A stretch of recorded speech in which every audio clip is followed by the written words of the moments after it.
Yun mga kalapatid, Sabado na naman. Magkarga nga tayo ngayon ng warriors natin for training muna.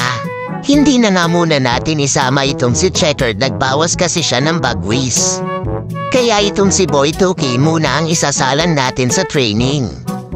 Mahusay din naman ito, hahaha.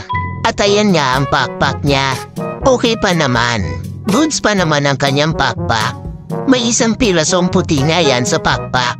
Tapos yan na din yung ring niya.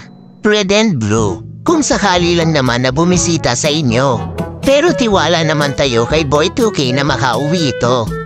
Milis nga nito bukas ay sa Chaong, Quezon.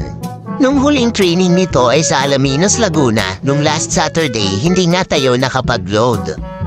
Tingnan nga natin kung nag-improve na itong si Boy 2K. Yan ang kinarga na natin. Sana makauwi na siya ng mas maaga. Last time kasi 4 PM na nakauwi ito. Abangan natin tomorrow sa Tingala.